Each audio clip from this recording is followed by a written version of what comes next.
Dans la vie, certains restent spectateurs pendant que d'autres construisent leur performance. Bienvenue dans Entre Swing et Combat, le podcast des compétiteurs qui savent que tout commence à l'intérieur. Je suis Alexandre Saporito, préparateur mental spécialisé dans les sports de combat et le golf de compétition. J'accompagne des athlètes sur le ring et sur le parcours, là où la lucidité, la gestion émotionnelle et la confiance font toute la différence. Ici, je te partage les coulisses de l'accompagnement mental, les prises de conscience clés et des outils concrets pour t'aider à élever ton niveau en développant la solidité mentale qui soutient la performance. On y parle mindset, résilience, gestion du stress, mais aussi d'échecs, de rebonds et de moments où tout peut basculer. Alors, que tu sois golfeur, combattant, coach ou simplement passionné de performance, installe-toi, tu es au bon endroit et bienvenue entre swing et combat.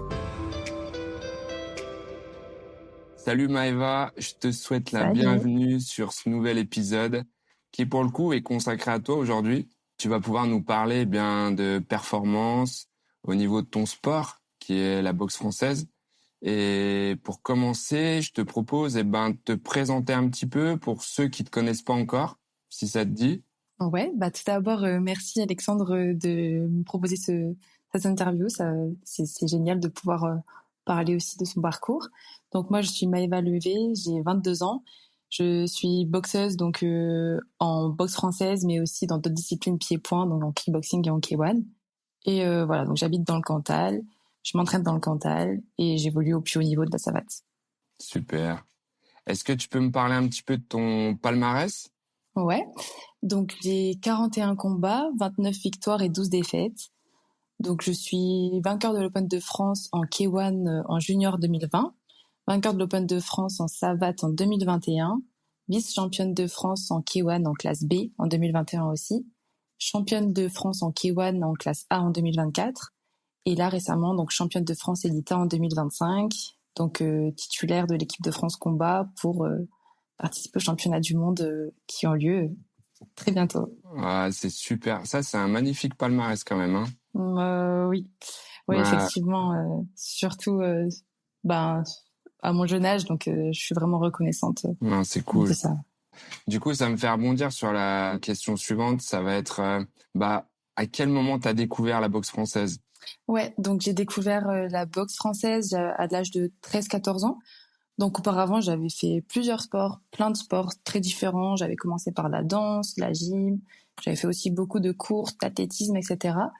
Et c'est vrai que j'ai aimé tout, hein, je me plaisais dans tous les sports, mais j'avais jamais trouvé vraiment le sport qui me correspondait, même si j'avais depuis toute jeune cet esprit de compétition dans tous les sports que j'ai attaqués. Et puis donc suite à une blessure où je pouvais plus courir, mon père il me disait souvent ça revenait dans les discours de dire fais de la boxe avec ton physique, etc. ça tirait bien.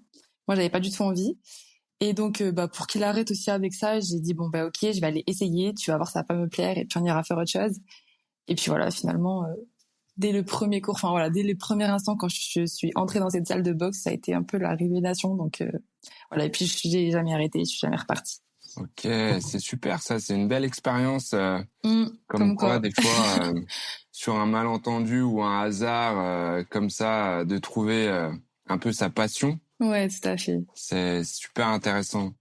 Donc depuis 13 ans, t'as vraiment bien enchaîné quand même en très peu de temps, donc tous tes combats. Ouais, dès le début, j'ai commencé en faisant de la compétition, donc d'abord chez les jeunes. Et puis dès que j'ai pu, à l'âge de 17 ans, on est parti faire du combat dans d'autres disciplines pied-point, justement, parce que c'était possible, pour après pouvoir le faire en boxe française. Donc c'était vraiment aussi l'objectif depuis très tôt, du coup, de faire du combat. Ouais, comment tu décrirais ton évolution, du coup, dans la discipline ? Du coup, mon évolution, elle a été quand même rapide. Ouais. Certains diront trop rapide, mais en fait, c'est comme ça fait partie du parcours et on regrette rien. Mais c'est vrai que donc la première année où j'ai attaqué le combat en boxe française, j'ai gravi les échelons très très vite. Donc c'est-à-dire que sur ma première année de combat, donc c'est la deuxième série, et j'ai été tout de suite surclassée en première série, donc en Elita. Donc là où je me suis retrouvée, donc j'avais 18-19 ans, je me suis retrouvée face à des championnes qui avaient 30 ans, avec des années d'expérience. Donc c'est vrai que ça a pu être aussi déstabilisant à ce niveau-là, mais Bah voilà, vraiment, je regrette pas du tout mon parcours, même si ça a été peut-être un petit peu vite au début. Ok. Est-ce que tu penses que ton parcours, toi, t'estimes qu'il a été facile pour arriver jusqu'à ton titre là que t'as aujourd'hui, championne de France Elite A? Ça a été facile pour toi? Ah non, non, non, c'est un parcours semé d'embûches. C'est vrai que on se présente un petit peu comme ça, dans le sens où bon voilà, j'ai ces titres-là, mais on voit pas tout ce qui s'est passé derrière. Et déjà, c'est des heures et des heures d'entraînement, des heures et des heures à pleurer à chaque entraînement, de remise en question, etc. Et surtout des défaites qui sont toujours très dures à vivre. Moi, j'ai perdu 3 années consécutives en demi-finale du championnat de France. Elita. Donc c'était vraiment très très dur. Il a fallu se remobiliser à chaque fois, essayer de pour pouvoir y retourner et pour enfin après décrocher ce titre. Mais ça, quand on y retourne, on sait pas qu'on va réussir ou pas. Donc non non, c'est très difficile et enfin voilà, faut vraiment pas oublier tout ce cheminement. Enfin voilà, qui fait le titre d'aujourd'hui quoi. Ouais, t'es pas arrivé comme ça, championne de France, aussi facilement. T'as eu quelques défaites, des victoires aussi quand même, parce qu'on a vu ton palmarès tout à l'heure. Tu t'es pas contenté juste de la boxe française. T'as pu boxer en K1, faire de la savate pro aussi. Ouais, c'est T'as ça. gagné un petit peu en savate pro, non? Il me semble, hein. Ouais, ouais, ouais. En fait, c'est ça. C'est ce qu'on se disait quand on a parlé un petit peu du podcast. En fait, moi, le souci que j'avais, c'est que ça peut paraître prétentieux, mais en fait, je gagnais partout. Donc, je faisais les combats de gala. J'acceptais énormément de combats pour. Enfin, tous les combats qu'on me proposait, je les acceptais pour justement me faire la main et pour progresser un maximum. Donc, peu importe les adversaires.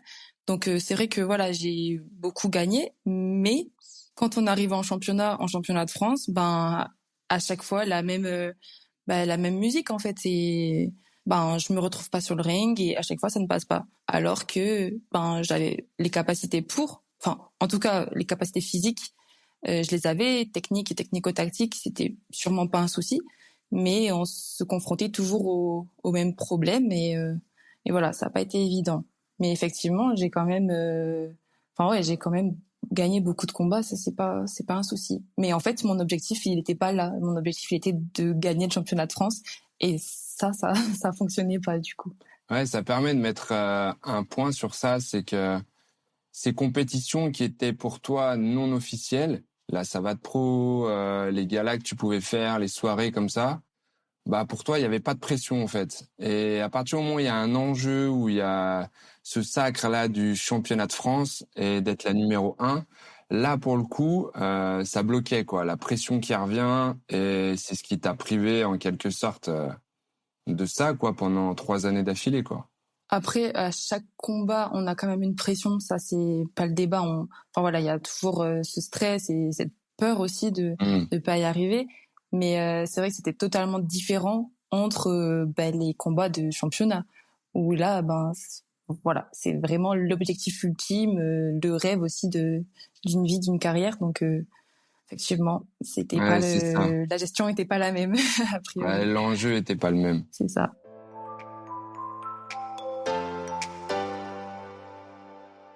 Du coup, on va passer un petit peu sur une autre partie. On va se concentrer un peu plus maintenant sur la partie mentale. On va aller creuser un petit peu dedans. Et avant tout ça, j'avais une question. C'était, tu vois, sur les aspects de ta préparation physique, qu'est-ce que tu considères comme essentiel à ton niveau à toi? Ouais, alors donc à mon niveau, donc au plus haut niveau d'une discipline, je pars du principe qu'on est tous très au point sur la préparation physique, donc que ce soit les aspects d'endurance, d'explosivité, de force, mais aussi donc de technico-tactique pure et dure sur la discipline en question. Donc moi, pour moi, vraiment, ce qui se joue là, à ce niveau-là, c'est les micro-détails en fait. Enfin, ce qu'on peut appeler les micro-détails, mais qui n'en sont pas l'essence même, donc qui est notamment le sommeil, la nutrition et tout l'aspect médical. Donc que ce soit un suivi vraiment très précis et très minutieux de ostéo, kiné, etc. Donc là, je pense que c'est vraiment ça aussi qui m'a fait évoluer cette année, d'avoir un suivi vraiment avec un micronutritionniste, un très bon micronutritionniste qui est, qui s'occupe des équipes olympiques, etc. Et voilà, tout se joue maintenant sur des micro-détails, et le fait de réguler un petit peu l'alimentation sur quelques aspects, etc., ça réduit les blessures, on récupère plus vite entre les entraînements, tout va ensemble, et donc c'est vraiment tout un package qu'il faut mettre en place, et je pense que c'est hyper important du coup pour se différencier un petit peu des autres, quoi. On en est là maintenant à ce niveau-là.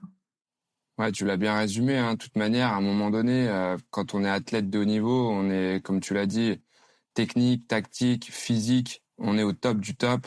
Ce qui va se jouer, ça va être dans la tête. Et puis après, comme tu as dit, les petits détails qui sont quand même non négligeables, mais la nutrition, souvent aussi on oublie. Et puis tout ce qui est ostéo, kiné et ton sommeil. Comme tu m'avais dit aussi, on en avait parlé une fois, c'est tes journées, elles sont bien cadrées, bien régulées.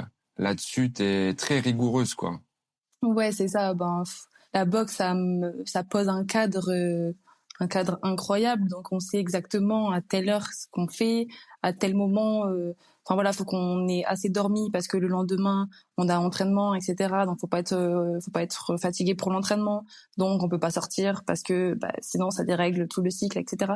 Donc, non, on a vraiment un cadre qui est très précis et qui permet justement aussi, je pense, de performer. Et effectivement, donc j'ai pas évoqué cet aspect-là de la préparation mentale, mais c'est aussi certainement l'enjeu majeur qui m'a fait progresser cette année, et je pense obtenir le titre parce que donc effectivement j'ai sûrement ça peut certainement expliquer ces 3 années ou de non-performance, en tout cas en championnat, de voilà, Ok. l'aspect mental en tout cas, c'est certain. Exactement. Et du coup, toi, maintenant en tant que championne, la pression, le stress, ça fait forcément partie de ton quotidien. Ouais. Pas forcément du quotidien non plus, mais ça arrive à chaque échéance quand même, avant chaque combat. Comment est-ce que toi, tu arrives à gérer cette pression, ce stress en amont, donc avant et pendant la compétition? Ouais, je pense qu'on peut même dire que ça fait partie du quotidien parce que c'est vrai que Ok. on a toujours ça en tête aussi, mine de rien, même s'il y a des périodes où c'est un peu plus light que d'autres. Du coup, comment je fais? Donc ça vient un petit peu avec le temps. On apprend aussi un petit peu plus à se connaître et à s'écouter. Enfin voilà, vraiment laisser parler les émotions qu'on ressent. Donc ça vient déjà, c'est déjà le premier point, de vraiment m'écouter, et quand ça va pas, de me le dire que ça va pas, quand vraiment je me sens pas bien, pas à ma place, ou enfin voilà, ça c'est vraiment de me le dire et de plus le cacher, parce que c'est vrai que c'est ce que j'avais peut-être tendance à faire, soit par fierté, soit par orgueil, je sais pas, mais en tout cas voilà, de vraiment s'écouter, et à partir de là, d'essayer de mettre en place des petites méthodes pour justement contrer ces émotions-là. Donc pour moi, ça passe donc en amont des compétitions, je dirais, je sais pas, 2, 3 semaines avant, en fonction de Mm. l'échéance, de mettre en place des routines qui me font du bien mentalement. Donc c'est notamment quand je suis pas bien, quand j'ai vraiment des moments de doute, etc., de me répéter des phrases, souvent devant le miroir. Mais c'est un exercice difficile à faire, mais c'est sûrement le mieux. Donc on se pose devant un miroir et se dire, voilà, des phrases toutes simples, hein, toutes bateaux, mais qui me font du bien, du style, c'est toi la championne, enfin voilà, c'est toi la guerrière, vas-y, enfin voilà, des petits mots clés comme ça. Donc déjà ça. Ensuite, énormément de visualisation. Mais ça, c'est à force de le faire, c'est même plus conscient. C'est-à-dire que peut-être que je le fais même trop du coup, parce que voilà, dès que je ferme les yeux, c'est tout de suite, je me vois sur le ring en train de boxer, en train de mettre en place ce qu'on a préparé à l'entraînement, etc. Donc ça, c'est vraiment un gros aspect, l'aspect visualisation. Et après, donc en approche des compétitions, plus en approche de la compétition, ça c'est vraiment des petites routines type. Déjà, ça passe par couper le téléphone. Donc ça, c'est vraiment quelque chose que je fais depuis très très longtemps, même depuis le début, je pense, ou en tout cas de réduire un maximum les écrans, parce que je me dis que voilà, ça peut altérer ma concentration, etc. Toujours se rappeler, se redire ces petites phrases qui font du bien jusqu'au moment où je monte sur le ring, hein, vraiment, voilà, pour vraiment canaliser un petit peu toutes ces émotions qui peuvent arriver dans tous les sens. Visualisation, toujours à fond, et voilà, on est à peu près là-dessus. Ok. ce qui me marque là-dessus, tu vois, c'est déjà quelque chose d'intéressant, c'est les phrases que toi tu peux te dire devant le miroir à toi-même Ouais. et à quelle personne tu les dis. Quand je dis à quelle personne, c'est-à-dire est-ce que c'est à la première personne, à la deuxième personne du singulier ou à la troisième personne, tu vois. Et toi, tu as choisi inconsciemment, Oui. sans réfléchir, la deuxième personne. Et c'est vrai que en préparation mentale, c'est plus impactant de parler à cette personne-là en disant tu que en disant je, par exemple. Bah voilà, donc là effectivement c'était un peu inconscient ou c'est peut-être aussi mon entraîneur qui m'a orienté là-dessus, mais enfin voilà, en tout cas c'est le cas. Ouais. En tout cas, ça c'est un bon point à continuer. Et aussi, tu l'as très bien dit, la visualisation, super important. Et surtout, ce qui m'a marqué, c'est que en fait, tu disais, je réfléchis même plus, je pense même plus à le faire, ça se fait tout seul. Pourquoi? Parce que tu l'as tellement fait que, en fin de compte, maintenant, c'est devenu un automatisme. Et c'est vraiment ça que j'essaye d'apprendre moi aux athlètes pendant les préparations comme ça là, c'est que la visualisation, c'est comme tout, ça se travaille comme la technique et c'est un travail régulier, vraiment quotidien, jusqu'à ce que ça devienne comme toi, un automatisme en fait, sans réfléchir. Et ça, c'est vraiment intéressant. Et le téléphone, bon, on revient pas dessus, mais ça, franchement, ça devrait être la base de tout. Ça permet vraiment de rester focus. Et aussi, est-ce que tu as des routines, tu sais, comme tu as des sportifs qui aiment bien mettre leurs chaussettes droites d'abord, après la gauche, ou la coupe de cheveux, ou tu vois, des choses comme ça. Et surtout chez les femmes, je pense que c'est vachement important ça. Ouais, bah alors tout à fait. Ça peut paraître un petit peu risible en tout cas, mais moi c'est vraiment le cas et ça m'aide beaucoup. Déjà, ça passe par les tresses. Donc faire des tresses avant le combat. Là, vraiment, à ce moment-là, on se met en mode guerrier et on sait que ça y est, c'est parti. Mais aussi donc toutes ces petites routines un petit peu ou ces petits tics, je sais pas, un peu style à la Rafael Nadal. Donc déjà toujours mettre le gant droit en premier. Moi, c'est le droit.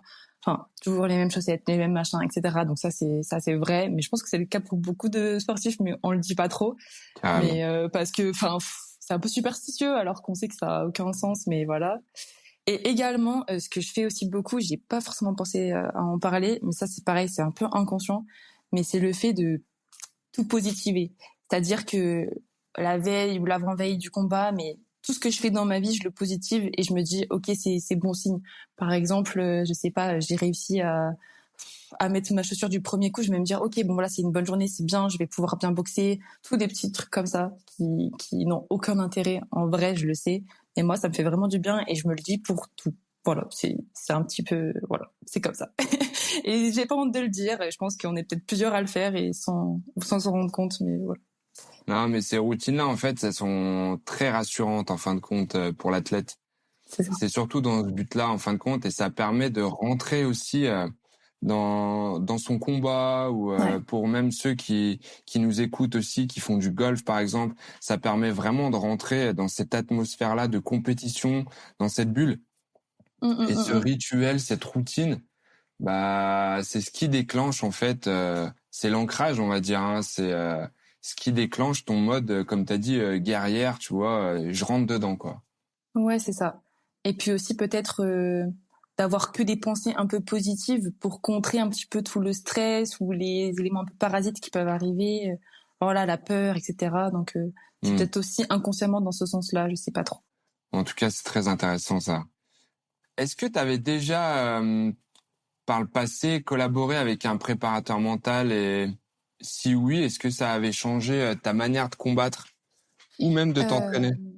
Donc oui, l'année dernière, donc la saison dernière, en tout début de saison, j'avais pris contact donc avec une préparatrice mentale, je sais pas si on dit comme Mhm. ça, où là donc effectivement ça m'avait quand même fait prendre conscience un petit peu de certaines choses et notamment de revenir à l'essentiel sur déjà le fait que je suis là parce que j'aime ça et j'aime la boxe en fait avant tout et c'est vrai que ça on l'oublie très clairement arrivé à un niveau, mais du coup, avec le recul, je pense que ça m'a pas fait le déclic. Voilà, c'était peut-être trop tôt, ou c'était peut-être pas le moment pour moi, mais ça m'a pas fait le déclic et ça m'a pas changé ma boxe. Donc, c'est vrai que j'avais du coup un peu laissé de côté cet aspect-là mental, surtout que j'y mettais tous mes espoirs. C'est-à-dire que J'arrivais à un moment donné où je perdais tout le temps en championnat. J'avais vraiment un gros conflit intérieur. Enfin, voilà, je me sentais pas légitime. Je me sentais légitime de rien. Donc c'était vraiment compliqué, mais je le savais pas en fait. C'était plutôt inconscient et je le verbalisais pas. Donc ouais, c'était un peu compliqué pour moi cette période-là. Et donc ouais, non, je pense pas forcément que ça m'ait changé ma vision, mais en tout cas ça m'a fait prendre conscience de certaines choses et ça m'a appris aussi quelques billes en préparation mentale, notamment ces choses d'ancrage et aussi de visualisation, etc. Donc il y a quand même du positif. Mais je pense que l'essentiel est arrivé cette année-là, en début de saison. Du coup, en faisant un énorme travail sur l'identité, notamment avec mon entraîneur qui s'est un petit peu formé à droite à gauche sur voilà un petit peu la préparation mentale, la PNL, etc. Et là vraiment voilà, ça a été un moment fort et j'ai vraiment senti le déclic en le faisant, c'est-à-dire que ça a duré, je sais pas combien de temps ça a duré, mais ça a duré très longtemps ce moment d'échange là où on a tout remis à plat avec beaucoup aussi de pleurs et de larmes et de remise en question. Mais je pense que ça m'a vraiment permis, et à la fois à moi, à la fois à lui, de comprendre véritablement ce qui allait pas. Et ce qui allait pas, c'était moi, et c'était ce que je pensais moi de moi-même. Donc le fait que je me sente pas légitime. Peu importe mon palmarès ou celui de mon adversaire, même si moi j'ai 10 000 victoires en plus qu'elle, je me sentais pas légitime par rapport à elle. Et en fait, ça pouvait plus fonctionner à un moment donné. Donc il a vraiment fallu travailler là-dessus et sur plein d'autres éléments. Et je pense vraiment que c'est ce qui m'a aidé à performer cette année en tout cas. Un élément aussi important qu'on oublie souvent, c'est la place du coach. Pas forcément préparateur mental, mais le coach, ton coach technique de boxe, qui est là avec toi. Et on a pas mal de coachs, du coup, qui sont pas forcément formés sur la préparation mentale. Et là, on voit, ça peut vraiment faire la différence parce que si lui, se forme à ça, il peut t'apporter énormément de choses et très, très rapidement, en fait. Et surtout qu'en plus, souvent, on a un lien vraiment particulier avec son coach, la confiance, etc. C'est vraiment un lien très fort. Donc, si en plus de ça, sur le point psychologique, mental, il s'est formé dessus et il arrive à te comprendre et à apporter ces déclics que tu peux avoir. Franchement, ça fait un package là complet de chez complet, quoi. Et t'as tout pour performer.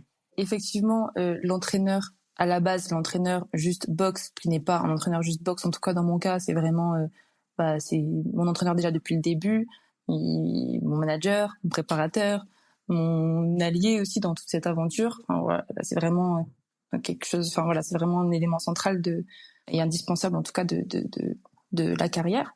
Mais donc c'est vrai qu'il y a tellement un lien fort qu'il y a aussi cette peur. Je pense qu'on en était vraiment là, une peur de décevoir et une peur de perdre en tout cas et de pas lui satisfaire tout le temps qu'il a passé à m'entraîner, toutes ces heures, tous ces sacrifices aussi qu'il fait, parce qu'en fait on parle des sacrifices des athlètes, mais les entraîneurs c'est pareil. Tous les week-ends ils sont pas là. Enfin voilà, et aux entraînements, le temps qu'ils donnent c'est juste monstrueux.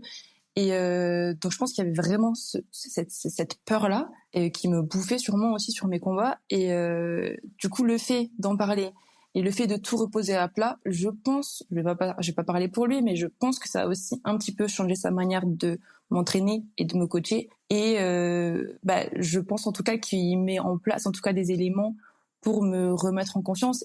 Ça passe notamment par le fait de me dire, si tu perds, je serai pas déçu. Enfin, dans tous les cas, je suis fière de ce que tu as fait.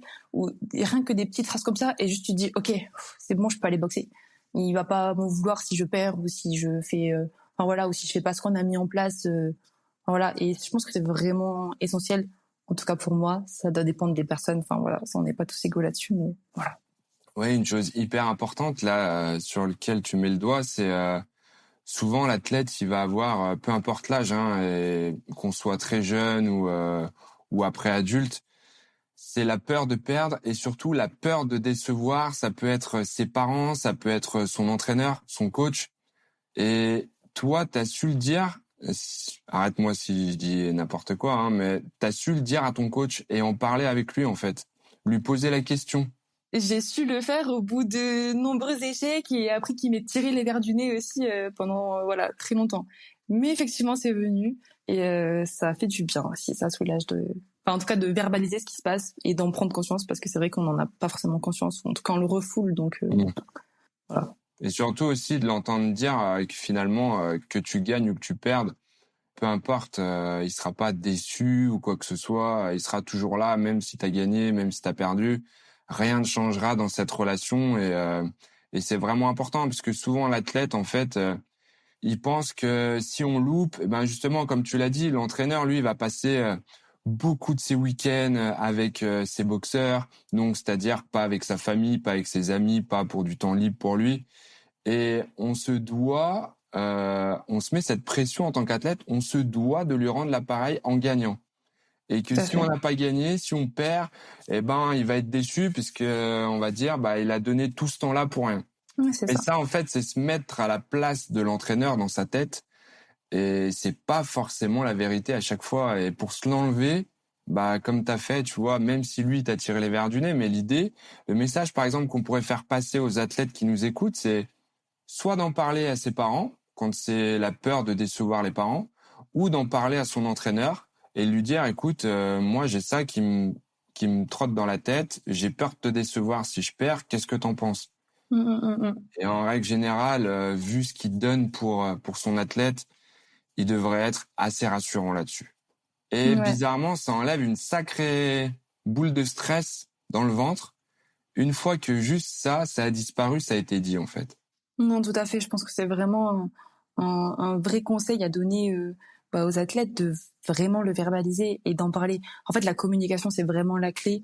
Et la boxe, c'est un sport individuel, mais en fait, c'est, comme on dit, c'est le plus collectif des sports individuels. C'est-à-dire que seul, on n'est rien, on peut pas. Et cette relation entraîneur-entraîné, elle est tellement primordiale que s'il y a des toutes petites choses qu'on se dit pas, comme ça, ben, ça a un impact énorme finalement, même si on pense pas mal faire en ne le disant pas. C'est surtout, enfin voilà, c'est pas du tout dans cette optique-là, mais en fait, ben, sur la performance et puis même sur aussi la relation de confiance, c'est hyper important de le verbaliser, parce que finalement l'entraîneur, il est pas bête, il sait que c'est un truc qui va pas et il nous demande si ça va et on répond toujours bah oui ça va, mais en fait ça va pas du tout. Donc voilà, c'est vraiment très important, je pense. Mais il y a encore du chemin à faire et c'est pas facile de parler. Et enfin voilà, C'est c'est sûr. vraiment quelque chose de difficile à mettre en place, c'est certain. Comme tu dis, il y a encore du chemin à faire et c'est vrai que je pense que ça s'arrêtera jamais. En fin de compte, il y en aura tout le temps. Oui, je voulais rebondir sur le fait quand tu dis l'entraîneur te demande souvent si ça va et le compétiteur, l'athlète va toujours répondre oui. Et pour moi, je trouve, comme tu l'as dit, il y a quelque chose de très important là-dedans, c'est d'être honnête à 100% et de pas masquer ses émotions quand on est athlète en fait. Et si ça va pas, le dire. Et honnêtement, le coach, là qui vont peut-être pas être très contents, mais un bon coach, il est à l'écoute de son athlète quand ça va et quand ça va pas surtout. Donc tu dois avoir confiance en ton coach pour pouvoir lui dire tout ce qui te passe par la tête quand ça va pas surtout. Et si c'est pas le cas, s'il est pas réceptif à ça, honnêtement, je pense qu'il faut changer de coach. Hein. Et c'est peut-être le point d'alerte. Ouais. Non, mais voilà, c'est sûr, parce qu'on peut pas aller, c'est pas possible. Non, non, effectivement. Et du coup, comme tu l'as dit aussi sur ton parcours, tu as eu aussi des défaites. Ouais. Ça fait partie d'un parcours, hein, les défaites. Et moi, je voulais te demander, bah, par rapport à ces défaites-là, comment est-ce que t'es arrivé à rebondir juste après? Est-ce que ça t'a miné? Est-ce que ça t'a démotivé? Tu t'es dit, je vais arrêter? Ou est-ce que ça t'a remotivé derrière et déterminé, quoi? Ouais, bah alors effectivement, c'est des périodes, enfin c'est des moments cruciaux, je pense, en tout cas dans l'évolution. Moi, je passe par toutes les étapes. Hein. Il y a vraiment cette étape où j'en ai marre, où je veux arrêter, où je comprends plus, où, enfin voilà, c'est vraiment de l'incompréhension totale. Après, il y a des fêtes et des fêtes. Il y a des défaites où voilà, on sait qu'on a perdu, on a bien boxé, on a donné le meilleur, c'est ok. Mais je parle plutôt des défaites où il y a toujours cette frustration de se dire putain, j'ai rien fait quoi. En fait, j'ai pas boxé, je suis pas moi sur le ring. Qu'est-ce qui se passe? Et voilà, c'est vrai on en était arrivé à un stade où en fait, sans paraître prétentieux, mais vraiment je le pense sincèrement, où physiquement j'étais plus que prête. Enfin, j'avais un cardio monstre. À l'entraînement, tous les entraînements, explo, force, etc. Ben j'étais vraiment forte sur tous les aspects. Technico-tactique, c'était ok, j'arrivais à tout faire à l'entraînement. Et puis j'arrive sur le ring et ça se passait pas comme ça. Et donc on s'est vraiment senti démunis à un moment donné de se dire mais bon qu'est-ce qu'on fait? Et donc c'est vrai que à chaque fois, c'était des heures et des heures et des heures après les combats ou même des nuits à tout ressasser, à essayer de comprendre, à vraiment tout, parce que, fallait bien comprendre, il y avait quelque chose qui allait pas. On en était conscient parce qu'à un moment donné, on avait joué sur tous les aspects et ça, voilà, j'étais prête partout, mais sur le ring, ça marchait pas. Donc, on en est venu de fil en aiguille au cerveau, quoi, à comprendre ce qui se passait dans ma tête.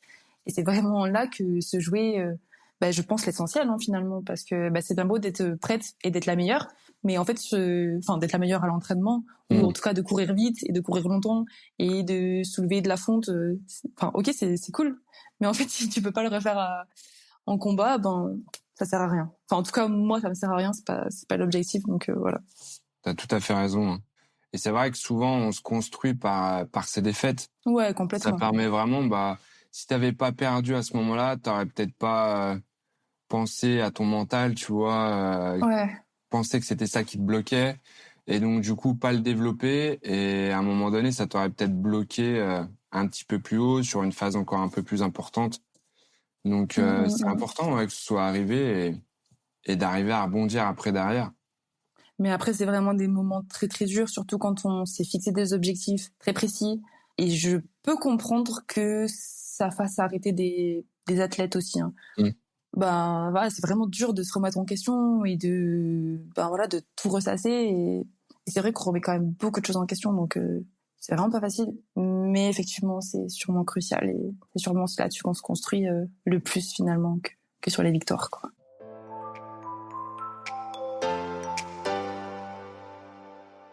Est-ce que tu peux nous décrire un moment fort, tu vois, peut-être un combat décisif, là où le mental a vraiment fait la différence, quelque chose qui t'a marqué en fait dans ta carrière? Ouais, j'en ai deux qui me viennent en tête, mais certainement le plus important et en plus le plus récent, ça a été sur ma finale du championnat de France Edita, donc en boxe française, donc le 5 avril dernier. Donc là, je me sentais vraiment prête pour cette finale, mentalement, physiquement, tout était réuni, j'étais vraiment là. J'avais pas de conflit aussi mentaux, je me sentais vraiment à ma place, etc. Et c'était la première fois que ça m'arrivait depuis de nombreuses années, donc c'était vraiment, je l'ai vraiment ressenti, quoi. C'était vraiment, je me sentais prête, j'étais là. Jusqu'au moment de l'échauffement, j'étais très bien. Je gérais mes émotions vraiment bien. Je me répétais mes petites phrases, etc., mes routines et tout. Tout allait très bien.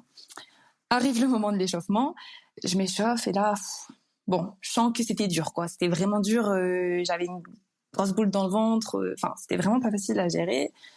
Bon, je m'échauffe. Voilà, c'est des automatismes à un moment donné, donc ça va, quoi. Et puis donc mon entraîneur me fait un massage. Il se met derrière moi, il me masse le dos. Et il sent que je suis hyper contractée, donc il me dit de me relâcher. Et il me demande si ça, je sais plus exactement, je crois qu'il me demande si ça va, etc. Et là, je me mets à pleurer. Donc vraiment, je fonds en larmes. Donc on était vraiment 2 minutes avant de monter sur le ring, donc c'était plus le moment, mais voilà, c'était quand même le cas. Donc je me fonds en larmes. Du coup, il me voit pas pleurer parce qu'il est derrière moi. J'avais mon deuxième entraîneur donc qui venait coacher, Loïc, qui était devant moi, lui. Donc lui, il voyait. Et donc là, j'ai vu qu'il était démuni. Par contre, il savait pas trop comment réagir. Et puis donc mon entraîneur après m'a vu pleurer. Et donc là, ça a été un moment vraiment hyper fort. Et je pense que c'est le moment le plus fort que j'ai vécu depuis toutes ces années, où vraiment en 2 secondes, en une fraction de seconde, il a réussi à trouver les mots, à me remobiliser. Je sais plus exactement ce qu'il a dit, mais en tout cas, c'était front contre front. Et il a vraiment réussi. Déjà, il m'a fait sortir toutes ces émotions là que j'avais. Il m'a pas dit d'arrêter de pleurer. C'est ce que j'avais peur qu'il fasse, de me dire mais c'est pas le moment de pleurer là, en fait, faut que tu ailles boxer là, qu'est-ce que tu nous fais? Donc vraiment, il m'a laissé tout évacuer pour après justement réussir à rattraper toutes ces émotions et les canaliser, et que ça devienne vraiment de la rage, quoi, que ça devienne vraiment ma force sur cette finale. Et ça a vraiment été le cas. J'ai réussi. Du coup, je sais pas comment à faire ça, et j'ai vraiment ressenti cette force, en tout cas intérieure, je sais pas, dans mon ventre, je sais pas trop comment décrire, mais vraiment, je savais que c'était bon, quoi. Je suis montée sur le ring et puis voilà, ça a déroulé, en fait. Mais je sais pas, parce que voilà, mais très certainement, si cet épisode-là avait pas eu lieu juste avant de monter sur le ring, très certainement, j'aurais pas fait la même finale. En tout cas, ou j'aurais peut-être même pas gagné la finale, je sais pas.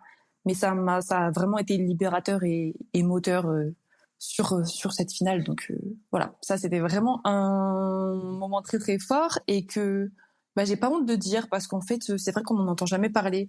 On sait pas ce qui se passe dans les vestiaires. C'est vraiment très très tabou en fait. Ou je sais pas, on veut pas le dire par fierté ou je sais pas pour pas montrer aux adversaires nos faiblesses ou voilà. Mais en fait on est des humains et on ressent tous des émotions et ça serait de mentir que de dire que on est tous confiants quand on s'échauffe. Enfin voilà, on se remet tous en question et ben voilà, c'est aussi de dédramatiser ça et de dire en fait c'est normal. Enfin, tu pleures, c'est normal. On passe tous par là, je pense, à un moment donné. Et c'est ok en fait de pleurer. C'est pas grave si t'arrives justement après à t'en servir, c'est tant mieux quoi. Ce que je retiens de ça, déjà, c'est la première chose, c'est d'être capable de libérer ses émotions comme ça, c'est-à-dire d'arriver à lâcher tout ça juste avant le moment Mm. enfin juste avant de monter sur le ring. Ça déjà, c'est incroyable, tu vois. Et le travail qu'a fait ton entraîneur aussi là-dessus, de te laisser exprimer cette émotion pour l'évacuer complètement, ça t'a Ouais. permis déjà de te libérer et de monter sur le ring libre. Ça, déjà, c'est un truc extraordinaire. La deuxième chose, c'est que tu puisses en parler aujourd'hui. C'est un truc de dingue. Et ça peut permettre à énormément d'athlètes, que ce soit hommes ou femmes, de se dire, finalement, je suis pas tout seul à ressentir ça. Et même les champions ressentent ça aussi fort que moi. Donc, franchement, je suis comme les autres. J'ai mes faiblesses. Sauf que personne n'ose avouer qu'il a des faiblesses comme ça, qui C'est peuvent ça. se transformer en force après sur le ring, une fois qu'on les a acceptées et évacuées. Mm, Franchement, mm, mm, mm. c'est extraordinaire, Maëva. Ça m'était jamais arrivé, hein, en tout cas de vraiment laisser parler mes émotions. C'était la première fois. A priori, ça a bien fonctionné, donc bon. Essayons en tout cas de d'être honnête avec nous-mêmes et de se dire quand ça va pas, voilà, et de pas se le cacher. Ça fonctionne pas en fait. On croit que c'est en s'auto-persuadant que ça va que ça ira, mais en fait Hmm. non, ça va pas. Et à un moment donné, ça te rattrape et ça te rattrape sur le ring, c'est pas cool. Non, ça prouve vraiment que tu es à l'aise avec ça et puis et que ton coach aussi est à l'aise avec ça, tu vois, et qu'il y a aucune retenue là-dessus, il y a aucune gêne. Mm. Et ça, c'est tellement important et j'ai envie de dire même, c'est quand même assez rare aussi de voir ça d'un point de vue d'un coach et d'un athlète, quoi. Donc franchement, super bien. Donc du coup, là, t'es en pleine forme, physiquement, mentalement, pour aller où au mois de juillet? Ouais. Donc Au en championnat de Bulgarie. Bulgarie, au championnat du monde, c'est ça. Ok. Alors ma question, c'était bon, tu vas représenter la France au championnat du monde en juillet en Bulgarie, comme tu viens de dire. Ça représente quoi pour toi personnellement et sportivement? Ouais, alors personnellement, c'est vraiment quelque chose de gigantesque de porter les couleurs de la France. Je suis vraiment très reconnaissante. Notamment, voilà, j'ai quand même que 22 ans. Ça fait pas des années que je suis au plus haut niveau, donc c'est vraiment quelque chose d'énorme. Et voilà, je suis vraiment très très reconnaissante de ça. Et puis sportivement, pareil, c'était pas forcément l'objectif de cette année. Donc l'objectif était vraiment d'être championne de France Elita. L'objectif a été atteint. Voilà, ça continue, ça se poursuit. Et on va tout donner pour décrocher ce titre. Hein, ça, il n'y a pas de doute. On part avec le même état d'esprit.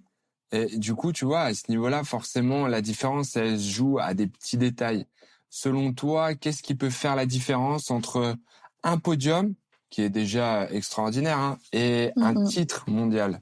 Ouais, là, effectivement, je pense que c'est plutôt l'aspect mental qui peut jouer. C'est-à-dire que si sur un combat on n'y est pas, si mentalement on n'est pas là, et voilà, on peut justement perdre cette première place. Donc là, je pense qu'il faut voilà vraiment aligner toutes les étoiles et voilà.